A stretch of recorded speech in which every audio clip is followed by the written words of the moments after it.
You too. So great. So we're recording. It's great to see everybody. Oops. This recording message is in my way. So it's great to see everybody. We're really excited about this session. It's something that Daniel and I are really excited about, something that we've done together. And we're happy and excited to share with you. I don't know how much of an introduction you need at this point. Just to give you a little bit of background, I think it was about 3 years ago, Daniel, correct me if I'm wrong, I believe it was 3 years ago that I got an email from an unknown email address, and it was Daniel saying that he had gotten my name. I'm not sure how he found out about me. Daniel, do you remember how you found out? Oh, nice, Dave, I was going to go in a bad direction with that. You know, I think it was I reached out to the ACA, reaching out, asking for resources, as there was a desire for my organization to really get an outside perspective. So I was looking for a consultant for the purpose of a camp audit. And I think I was talking to John, and he referred me to a couple of different names. I explained my situation, and you were one of the names that he came with. Yeah, it was great. I got this email from Daniel explaining a little bit where he was, what his situation was, and we'll share it with you as well as we go through today. Really, like he said, understanding that it was time for some help, for somebody from outside the organization to take a look at some key areas. And if I was interested in putting together a proposal and hopefully working with them. We went through that process, and we'll talk about that a little bit more. And here we are 3 years later. We spent a couple of years working together. I spent some time at his camp, spent a lot of time with his different people in his organization, from the professional staff to all his volunteers to the board. So it was a really interesting experience. I had always done pieces of what I did with Daniel, but never all at once. And being able to put it all together was really interesting and important for me. And I've now been able to do this for a few other organizations as well. So we just want to share with you kind of where we are and what a camp audit is, and see if this is something that your organization might be ready for, and identifying that need. So I'm going to start off by showing you a little video just to warm us up a little bit about an audit. So as long as I can get that to work, we'll be good. Oh, you know what? Give me 1 second, everybody. I'm sorry. I'm gonna have to stop sharing. Sorry.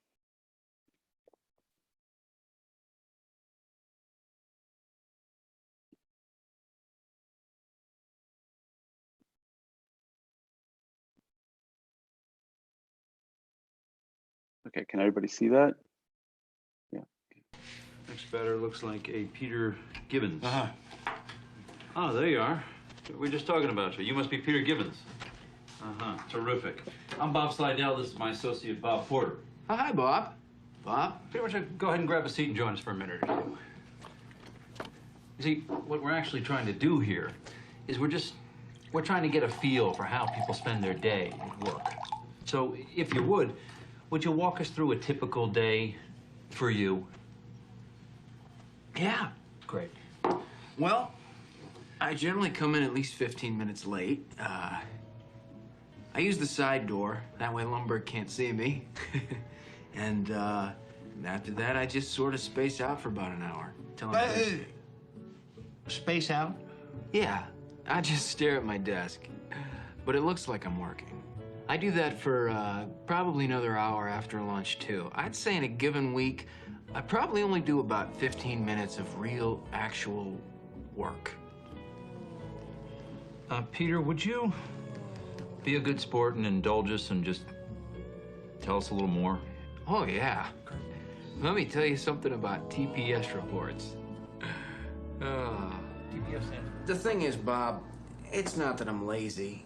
It's that I just don't care. Don't care? It's a problem of motivation, all right?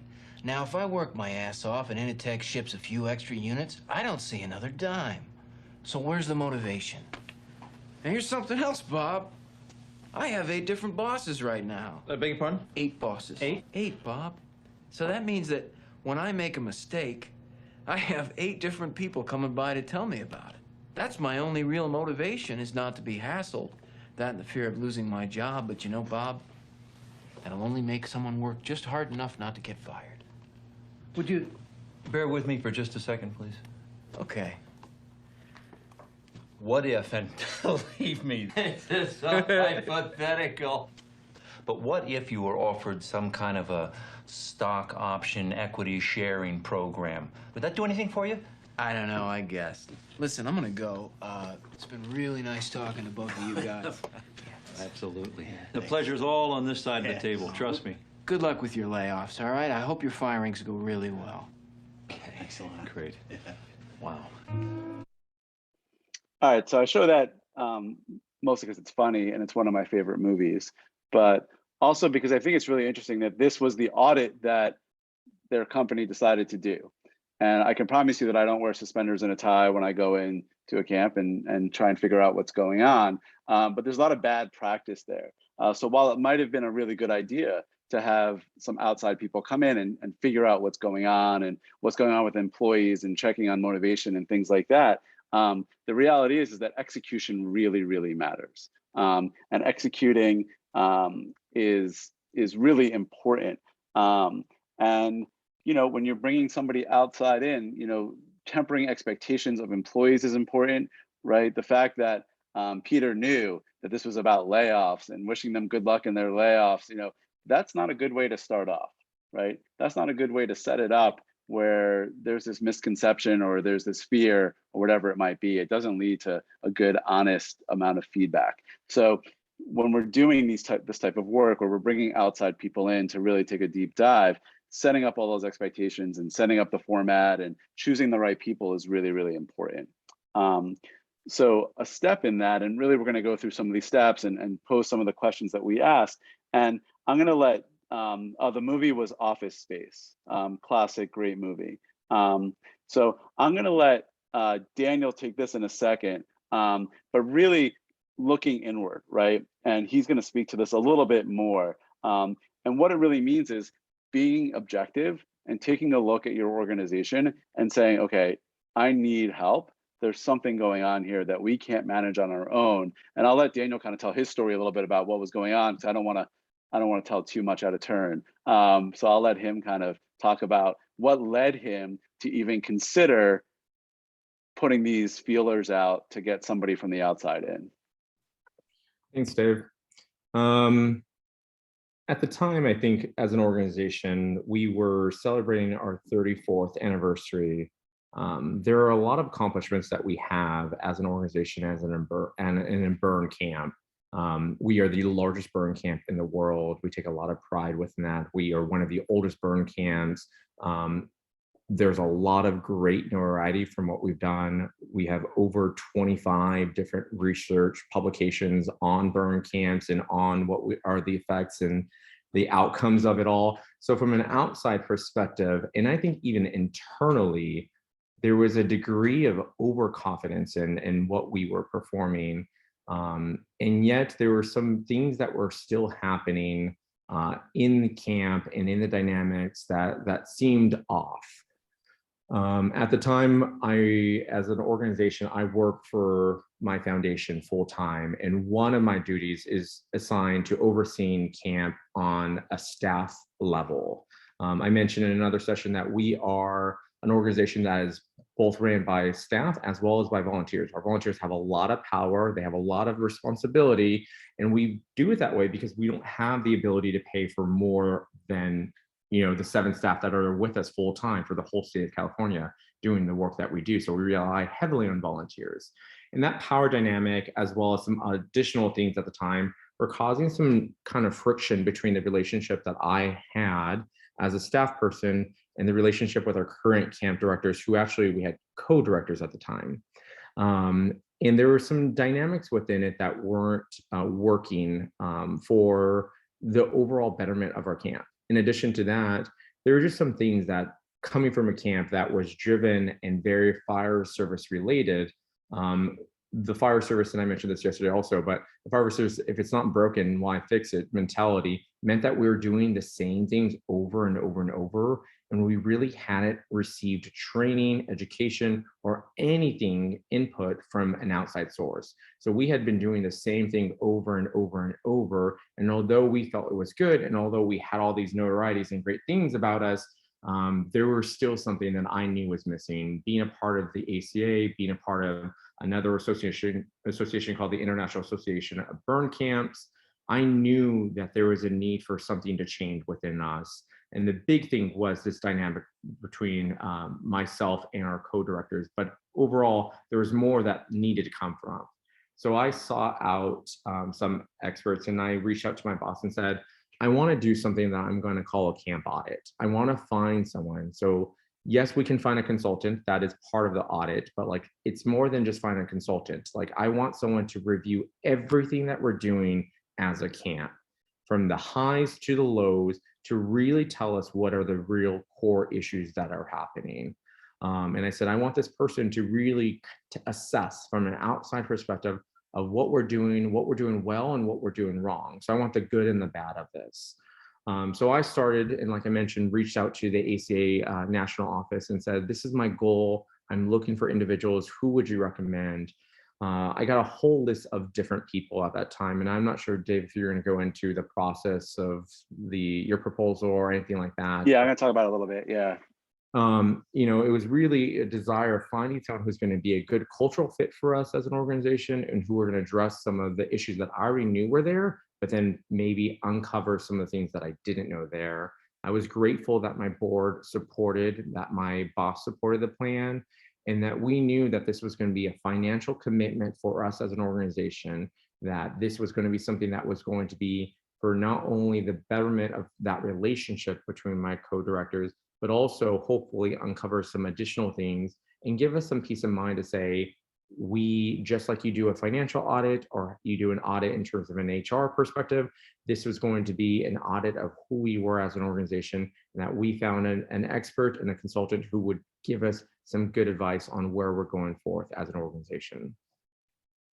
Great. So if you have any questions for Daniel, obviously you can put them in the chat, but that was a really good kind of background into where they were and why they were reaching out.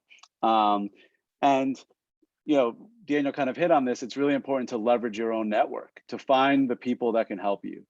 So Daniel's approach was great. He got in touch with the big national camp association and said, who is out there that's doing this kind of work that you can recommend?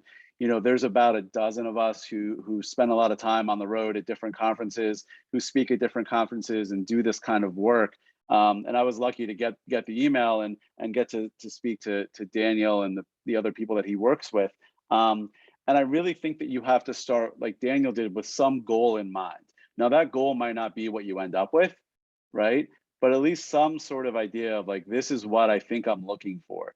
And I can tell you that from when we initially spoke and went through the proposal to where we ended up, we're different in a lot of ways. We didn't end up doing exactly what Daniel thought he was going to be doing, but that came through discovery, which we'll talk about a little bit more. But really leveraging and taking your time through this process and getting started. So I put a little Houston reference in there since we're all supposed to be there together. I thought that would elicit a couple of chuckles.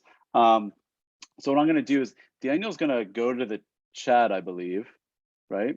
And what we've done is we've kind of, and really Daniel took the lead on this, is we broke down kind of the questions to ask, right, of what you're looking for into different categories, and really kind of assessing yourself, right, and seeing where you are.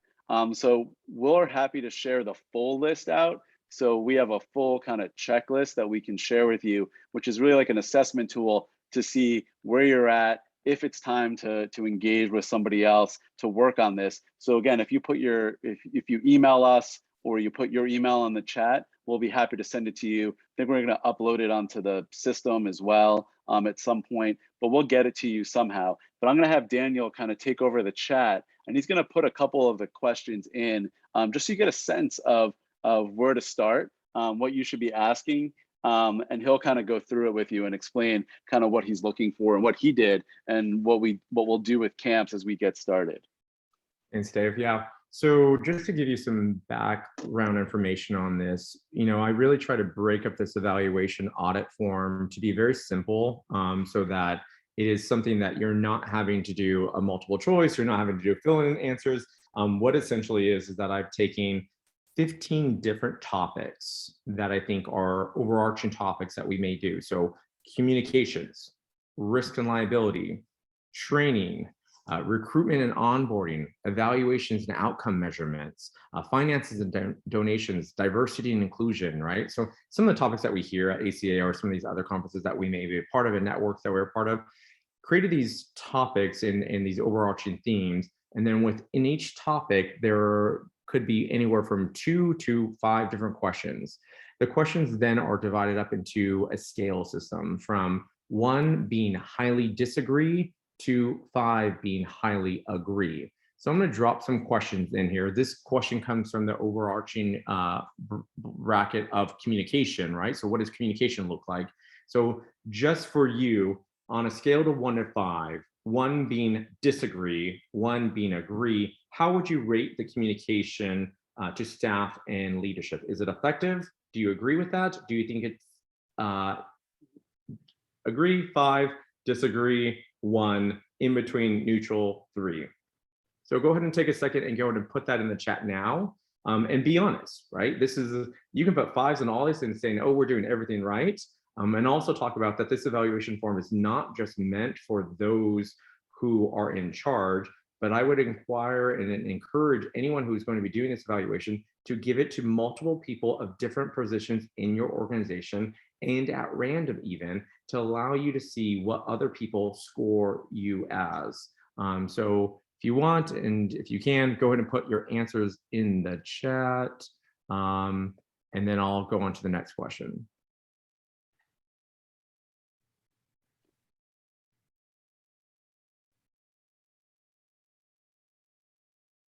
Like the 3+, that was good. I was expecting someone to do 1.5 type thing or 3.5. So lots of 3 or 4s. I don't know if I've seen a 5 yet. Anybody have a 5 yet? Lots of 3 and 4s. Great. So everybody's kind of in the same boat. Cool. I haven't seen any 5s or anything, any 1s or 2s at this point. And it would be interesting, like Daniel's saying, to put this, if everyone's got a 2.5, to put this to other people as well, to different stakeholders, and see, again, a little bit about what I was talking about information. See if you're on the same page as those people who are on the ground or who are volunteering or who take advantage of your services. I think it'd be interesting to see where you're at.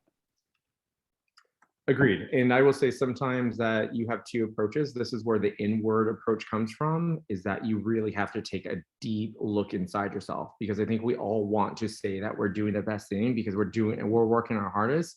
But I think at the end of the day, what's most effective for your camp is to be completely honest and find people who are not going to give you the answers and responses you want, but maybe are going to give you the opposite of that, right? And maybe allow you to evaluate. And Dave will go through his process, as he did not just talk to me about what the issues were. He went through many different people to hear from that. So here's another question in regards to training. So this is the bracket is under training. So again, 1 being highly disagree, 5 being agree. Our manual clearly defines expectation of roles and conduct before, during, and after camp. Such a great question. And okay, so Daniel and Dave, you saw that comment. Great. Yeah. Thanks, Kels. Yeah, and I think that putting this out, as Kels is saying, in a format like this, takes the pressure off, and allows them just to answer honestly. And in some degree, you could do this with your whole camp, right? If you really wanted that information. And I'll talk about one of the questions I have is on evaluations, outcomes, and measurements, right? So what do your evaluations look like? We all know that we think we do great. The camp says one thing, communication is not good.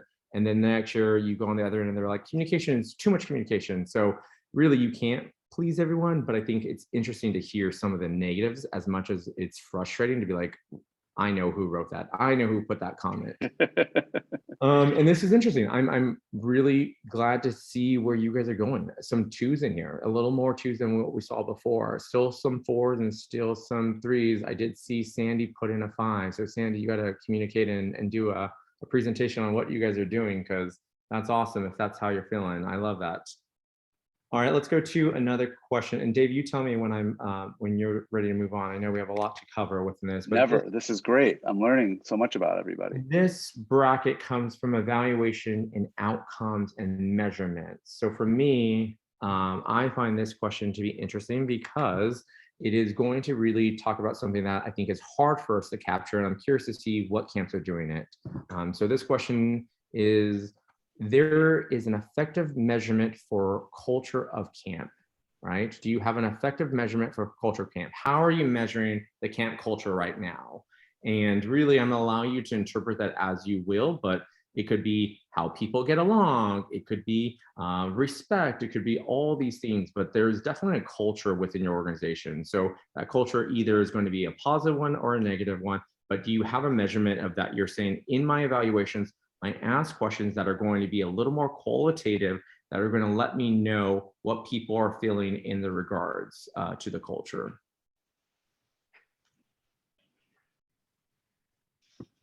I should have asked this question earlier, but are we right now evaluating our in-person programming? Because it's kind of like taking somebody who's been eating oranges for 2 years and say, what do you think of our apples? Yes, I would say whatever you feel most comfortable, whatever's going to be most beneficial for you as an organization. So if you're going back to in person, yes. Hopefully some of these questions should, in theory, be the same for in person or virtual. But if it becomes between that, I would encourage you to choose what you think is best. Okay, thanks. And I'll be honest, because I do so much work with camps and culture, I'm not surprised by the responses. Lots of 2s and 3s, not a lot of 4s and 5s. It's not surprising. I think it's something that we as camp professionals tend to just assume is happening, and we're not great about talking about. So it's great to see that. So I'm gonna have you do one more, Daniel. All right. Please. Goodness, what to choose? Accountability, appreciation, structure, and organization. So many to choose from. Let's do finances, just because I think this is an interesting one with this type of group. Some of you being nonprofit. Under this category, my question is going to be an annual line item budget created by multiple individuals includes the full needs of the camp. This was obviously a specific issue that Daniel was dealing with. I think it's really hard too, because there are some areas in which this is going to have overlap. So communication will also go in, or like recruitment can also go into diversity and inclusion. There are going to be some overlap within some of these questions, but I think in this part is really understanding, like, who are you just saying we have $50,000 for camp and whatever expenses come up, or is there thought process into putting together a line item budget, making sure that you as the camp director or the exec director are not just assuming needs or what they are, but that you're actually putting thought of like, wow, you know what, we really probably should invest in some infrastructure. Maybe create a camp endowment. Maybe we want to think about what selling merchandise would look like for our revenue generating. Like, I don't know if all of us are thinking on the same levels when we think about budget, both revenue and in terms of expenses. So there's a big range here from 0s to 5s. And I think it's interesting to see how your budget process is perceived, especially if you're someplace that allows volunteers. If you give them budget and allow them to spend it, and if they understand how that budget process works, if you ask this question of your board and they're understanding the budget process, I think there's a lot of insight here that you can get. So great. Hopefully this was helpful. Again, if you want the full kind of list and questions, we're happy to share that. Just let us know. So I'm going to move on a little bit. Thank you, Daniel. I think after Daniel and I spoke and I gave him a proposal, I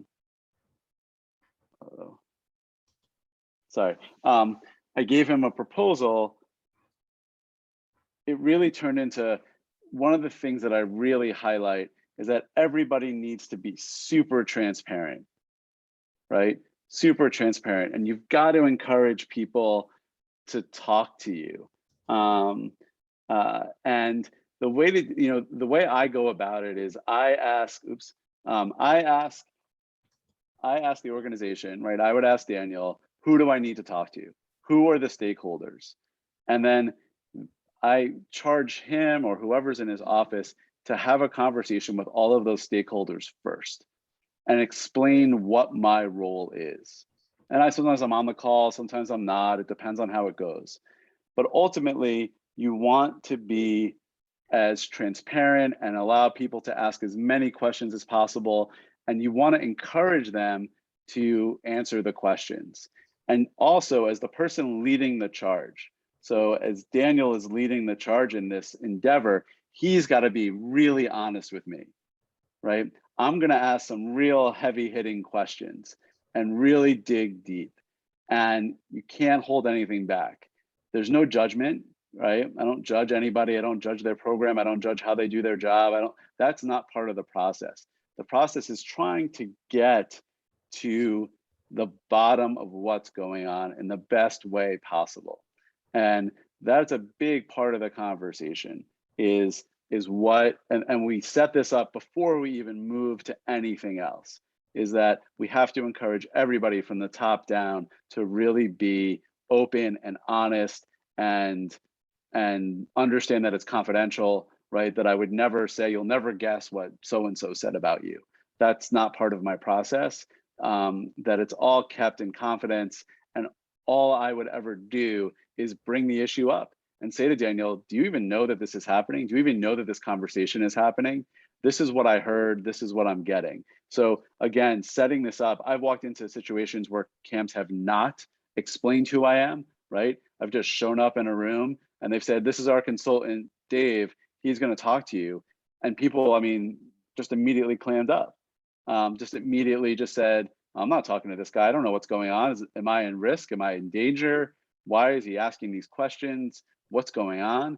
So the setup and understanding and having this agreement between us is really, really important. As Dave, part of, we're just collecting emails in the chat, and I'll make those into a better format for you guys to send out the questions. Chris, you are amazing. I was already like copying and pasting frantically, so thank you. Thank you, Chris. So as I write proposals, as I write the proposal and I get to understand what the needs are, and we are happy again to the same email addresses. We'll send also kind of example of the proposal that I wrote up and then the contract that we put together. And I'll be honest that the contract ended up not being exactly what we did, but it was a really good starting point. And there's some things that you should demand from whoever you're engaging with.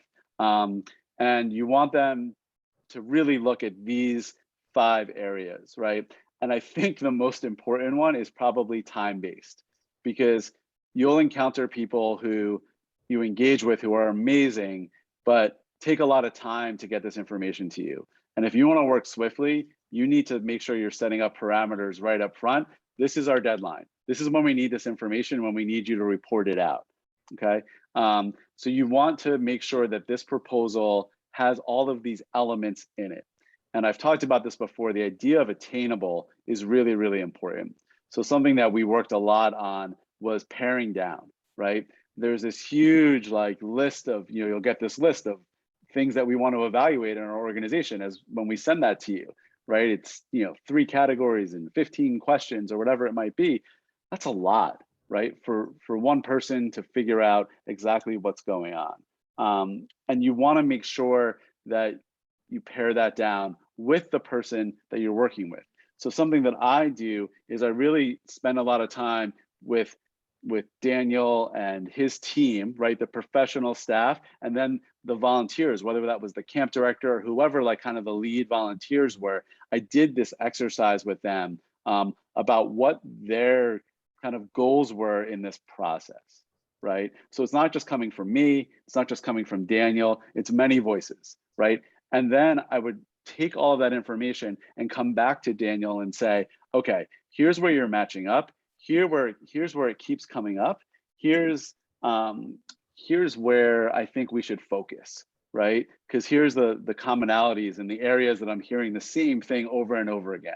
And what's not on this is actionable, right? And we'll talk a little bit more about that later. I think we also have to make sure, again, I don't just talk about problems, I talk about solutions. So I could have just done this and stopped here and said, okay, Daniel, here's all the problems that are going on in your camp. Like, yes, you're right, I've discovered them all, right? Here's all the issues, and then walked away, right? But no, the idea is that you want actionable ways to fix them. And it's a hugely important part of the proposal process, that this person doesn't just walk away with identifying all your problems and saying, you know, if you want to engage with me for another 6 months, I'll give you the answers, right? That's not fair to anybody. So you want to make sure that you're really being open and honest and having these conversations. Something that I will say, well, I'll get to that in a second. I'm going to skip that one. Is once you've kind of figured out this audit and you've dug into what you think is your most important needs are, it's time to engage with your stakeholders. It's time to tell your stakeholders, okay, you're now going to be, remember that guy that we had did a little initial work with, he's going to now reach out to you and he's going to talk to you. He's going to ask you questions. It's in confidence. And the reason why we're doing this, it's to improve our mission. It's to improve our culture. It's to respond to some of the issues that you've been bringing up to us. However you have to address that, you want to make it clear. And I think what we did for the first couple of times with especially his volunteer leadership, Daniel, correct me if I'm wrong, is we got on a Zoom together. Because most people are in California, I'm on the East Coast. So we set it up as a call and just said, introduced me, right? And I just went through kind of my process and what my hopes were and how I wanted to engage with them. And it was an open, honest conversation. And I think it ended up pretty well. I think most people were interested in it and responded well to it. We're eager to share their opinions, some more than others. Some were very eager, overeager. But it was important that we were on the same side without me seeming like I'm doing this to point out everything that the volunteer base or the leadership base was doing wrong and everything the professional staff was doing right? I needed to be impartial. And while people understood that I was working for the organization, I was there to help everybody. And it's a really delicate balance. And it's sometimes hard to convince some people. Some people, it takes a little bit longer. I think some people might not be convinced even after I've worked with them for 2 years. Because people have unique personalities and unique thoughts and ways of approaching things. So I don't know if you wanted to add anything about that, Daniel. I know I'm talking a lot. No, you're doing great, Dave. I will say, there are some components too, as Dave goes through his process, and maybe at the end of it, if there's time, there's going to be questions. I know people are going to have questions about this, but I do want to talk about from the user side of the person who's paying someone to do this, what my expectations were of Dave, but also what I experienced from my volunteers, what I experienced from people. There were plenty of people who said, we should not pay that amount of money. That's way too much money to be paying. And they were like, we shouldn't be doing this. So there was opposition from a degree. And also I want to say, even in this part, because we were having him evaluate both staff, paid staff, as well as volunteers in all parts of camp, he was not hired and he was not directed by me. Yes, this was my idea. Yes, I gave the structure for what I want. Yes, I was a big part of helping him in the plans of him doing the audit. But he responded to our board president, and that was the person he responded to, right? Someone who is non-biased, so this person cares about the organization and cares about the well-being, who's, yes, was connected to camp at the time, but also he was not connected to just the staff, but also to the volunteer pool. Yeah, and that kind of brings me to my next point, which is something that I learned through this process, and I think other people learned. I originally in the proposal, and you'll see this if you want it, and we'll share it with you. In my original proposal, I put in kind of parameters of how many hours of emails and calls I would do within this proposal, right? As part of the budget.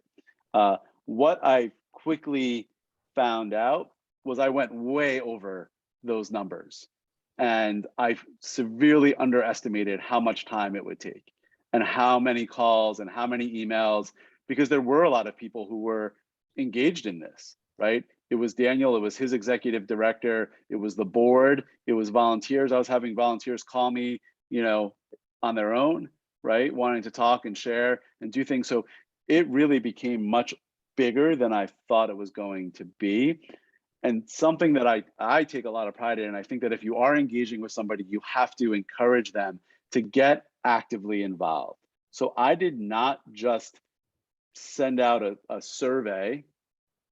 What just happened? I did not, can you still see that? Sorry. Okay. I did not just send out a survey and ask a bunch of questions. I actually showed up. In the proposal, I spoke to Daniel and his executive director, and I said, I'm going to show up there. So I went to their leadership team meeting. So I spent 2 days at camp with their leadership team, immersing myself in everything they were doing. The scope changed a little bit for lots of reasons, but I actually ended up doing some sessions for them at their training. And then I actually spent 2.5, 3 days at camp. As part of, I was an outside member of their leadership team. So I went to all of their morning leadership team meetings, afternoon leadership team meetings. I engaged with staff. I asked a lot of questions. They started making fun of me at some point pretty early on because I had an orange notebook that I carried around everywhere and I was taking notes. And like the current camp director would say, hey, Dave, what are you writing in your notebook about me now? Like I became part of the team, and became trusted for people to approach me when I didn't even ask them to.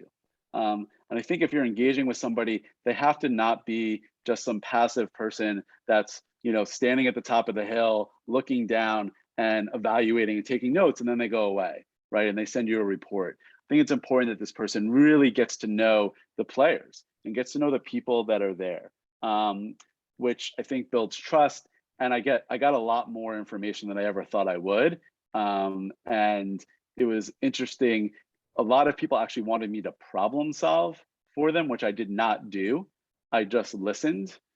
They would say, well, what should we do about this? What are you going to do? What should I do?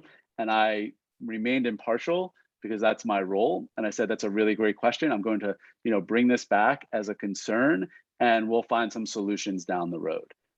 You don't want to get to a point where you're undermining anybody. So it was a really interesting way, I think, to really get involved and be there. And I got to go to Fresno, California a couple times, which is fun. And I got to spend some time at camp and be in that element, which I think makes a big difference to see how it all works. So any questions? So really like running through kind of how this all worked. And so what ended up happening is even after camp, I spent even more time talking to people, having conversations with Daniel, his executive director, the board, and then I put together a report. I think it was about 25 pages long, and I went to a board meeting and I presented it to the board. I presented to Daniel first and his team, and then I presented it to the board. And I gave my solutions, my advice, what I observed, and how I think the organization could move forward. And the great thing about it is there were no surprises because I had been communicating so much throughout this process that there were really no surprises. People knew what to expect. People knew what it would look like. They were able to ask really great questions. Were able to brainstorm on how to move forward, on how to deal with some of the bigger issues and come up with some real solutions that I think are still being implemented. Might have gotten interrupted a little bit because of COVID, but really were able to find some points of camp that could really be improved, including a new director, a new way to bring directors up through the ranks. And then that turned into me working with the new director and getting them on board and getting them up to speed on some of those things. So it was a really great experience on my end. I mean, I learned a lot and was able to really get involved. And it turned out to be really positive. And Daniel could speak to, from his point of view, kind of what the end result was for him and his organization. Yeah, I think, there are two things I want everyone to walk away with. One, there's a difference between doing a camp audit and hiring a consultant. Hiring a consultant, just alone, you know what the problem is, you want them to focus on the problem, and they're giving you those solutions as it happens, right? And I think you all heard from Dave that many people were trying to say, fix our problems, you're here, you're the outside person, fix this, fix this. And what I appreciate about the process and that we did for the first year of this audit, that Dave just took in information. It was all taking it all in, right? Observing, looking, reading in between the lines, noting where common trends were happening, what things that he was seeing, and then be able to give it to us as an organization in a final product and a final deliverable, but also communicating as we gone along of like, hey, I'm hearing these things, right? But what I appreciate about the report itself was it wasn't people related, right? So it wasn't like calling people out by name and saying, this is the issue, this person, they don't get along. It wasn't the drama of what we sometimes assume camp to be. It was really much more of, as a camp director, these are things that are needed for your camp and they are not in place, right? And very clear cut and dry. And I think even as someone who's a part of the report, right, this is my idea, this is my desire, it also took a sense of me having to humble myself to be like, I'm receiving feedback right now. I'm going to get a bunch of stuff that I'm going to hear about myself that like, I know I may not agree with, or I already know about myself, but it's going to put me in a light of like maybe not looking the best. And I think at the end of the day, it had to be something that I was like, but this is best for the organization and this is best for me to know what from an outside perspective is going to happen. And then also for us as an organization to say, we got this report, we paid Dave his money, we got what we wanted from him. Now, what do we want to do with it? And that is where we took the second step to say, do we want to follow everything that he said? What is actually achievable? Can we change 0 to 100 from 1 year to the next?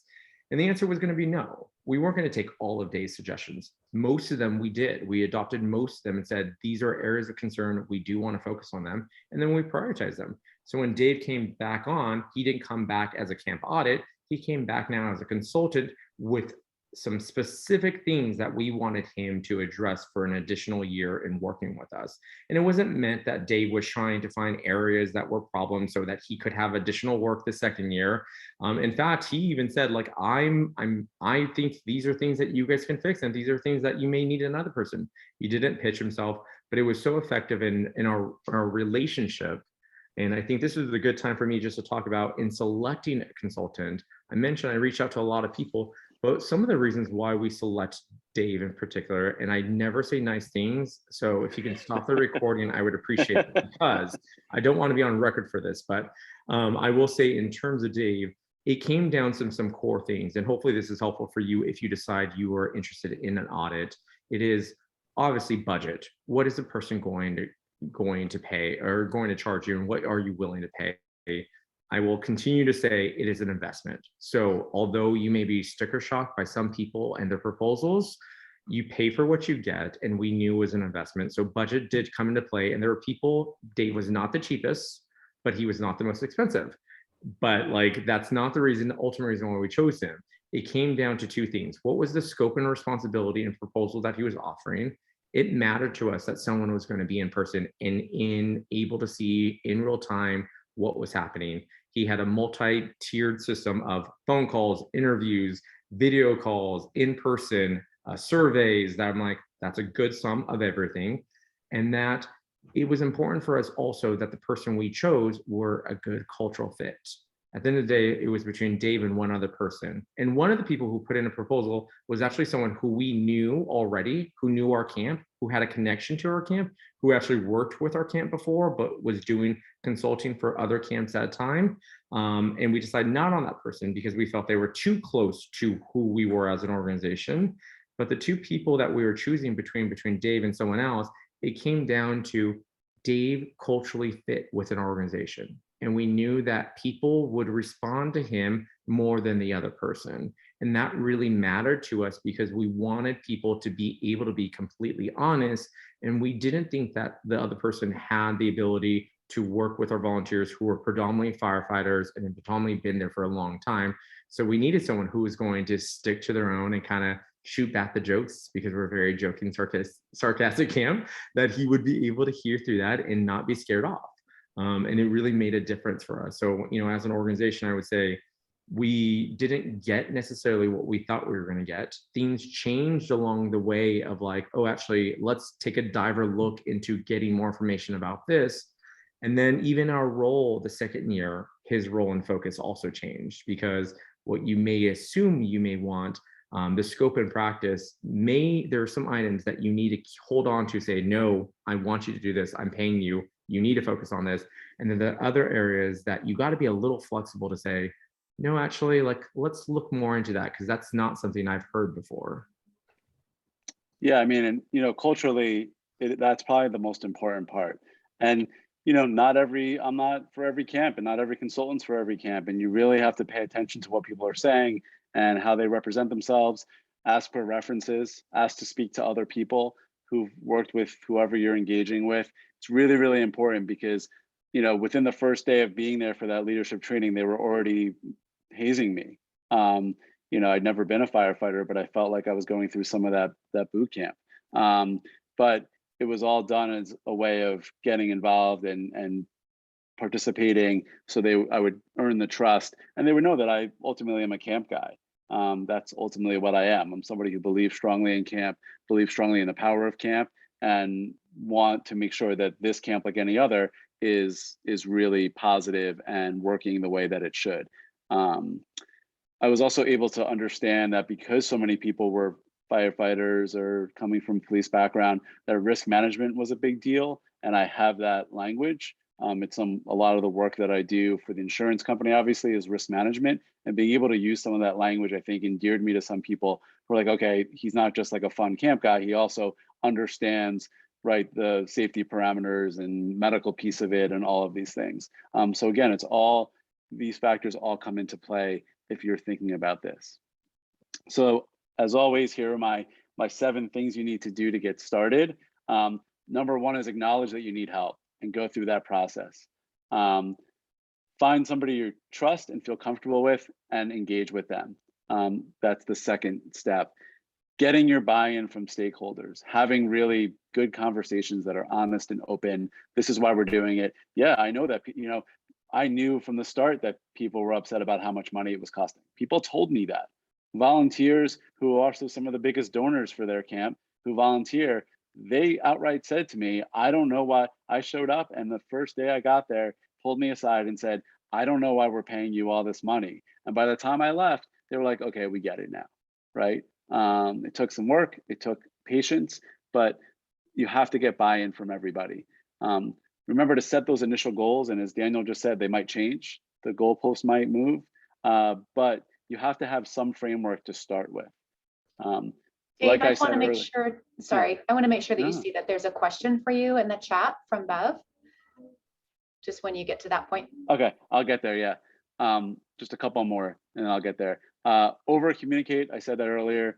I don't love talking on the phone, to be honest. I'm not a big phone person, but I talked to Daniel and his executive director a lot over the phone. And I still take phone calls from them. Just, yeah, the phone number will come up and I'll answer the phone, and we'll talk. And I think that it's important because you all want to be on the same page and make sure we are dealing with every detail and everything that happens. And then I think Daniel kind of alluded to this, you have to accept the results. And even if it's about you. And as much as I'm sure you can all tell, and the reason why I asked Daniel to join these 3 days is because we developed a somewhat personal relationship through this, right? We became close, we appreciate each other, we have a lot of the same personality traits, and we work very similarly, we work well together. But in that report, ultimately, there's some stuff about Daniel that he had to hear, right? And I knew that it would be hurtful, but I also, not hurtful, but hard to hear, but it was an important part of the outcomes.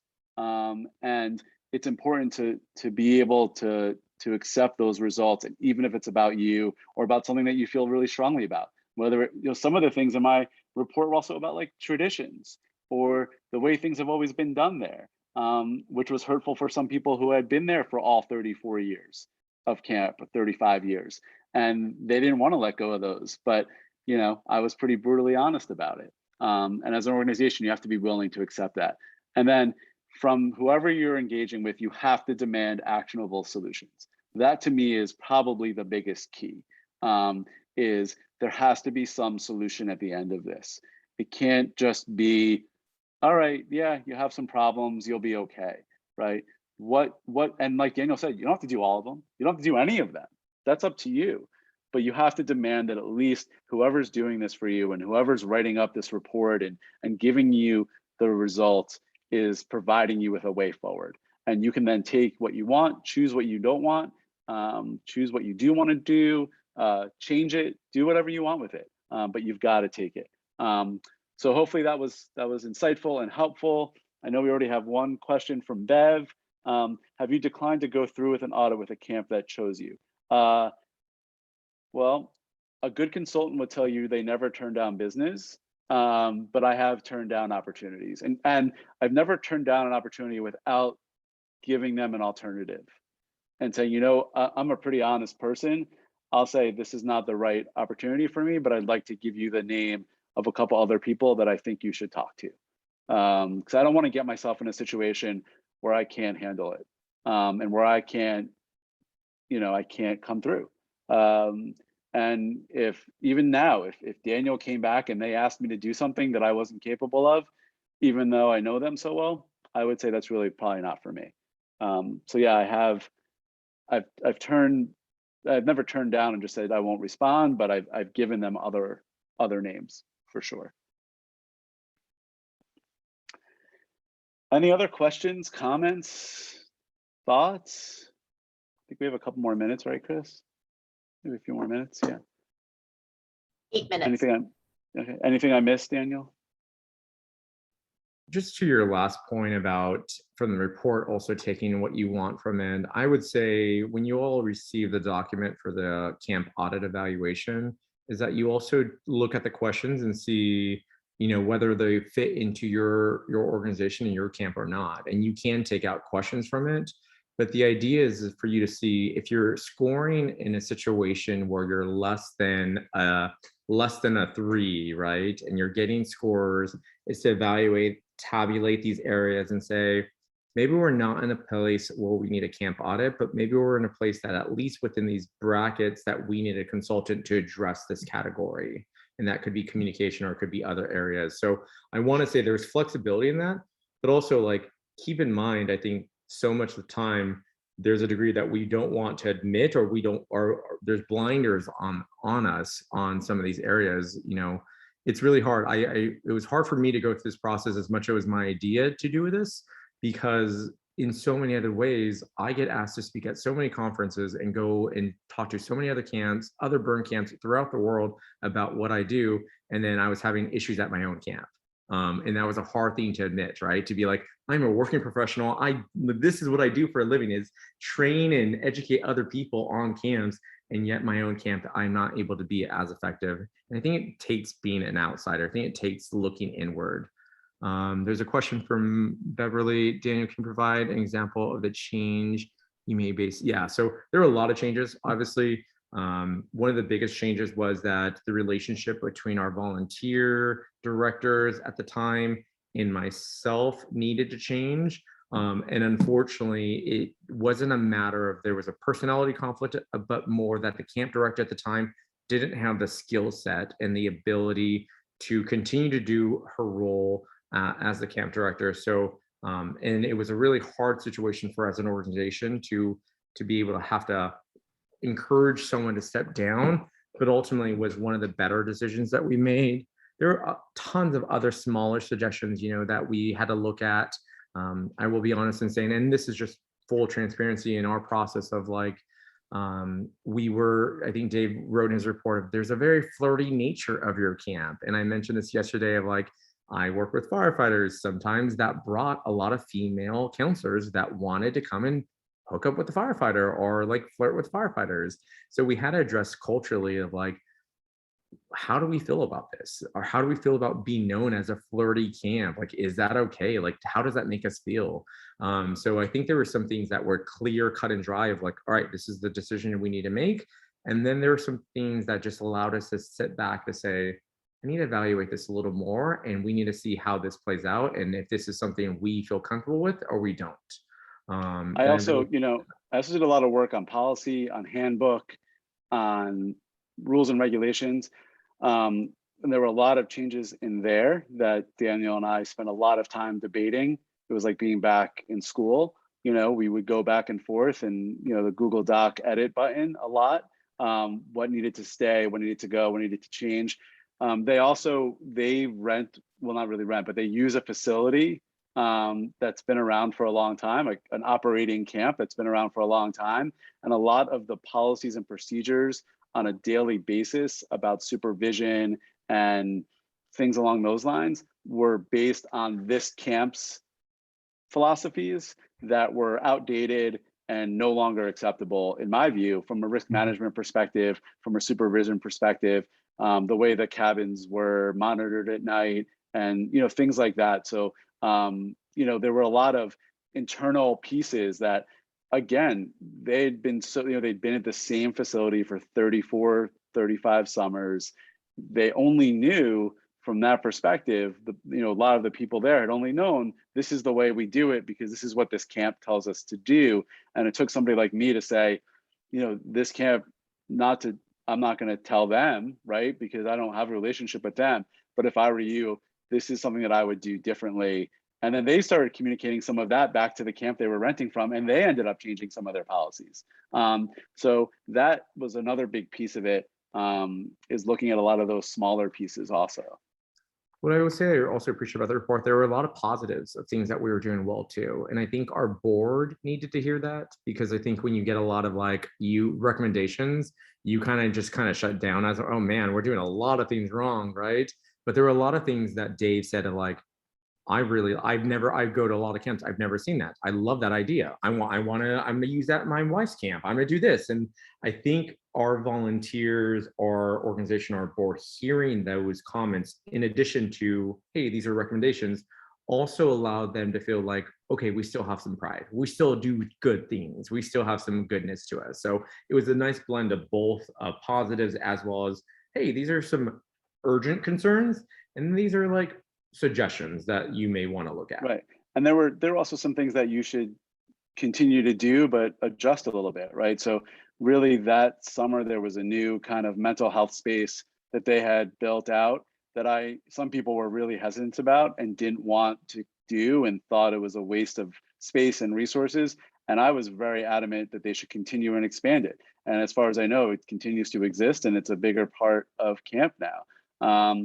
You know, we stopped some things in the nurses, you know, medical area, which is not my expertise compared to, you know, a lot of the volunteers at Daniel's camp are medical professionals, right? They work in burn units, they work in NICU burn units. I mean, it's unbelievable.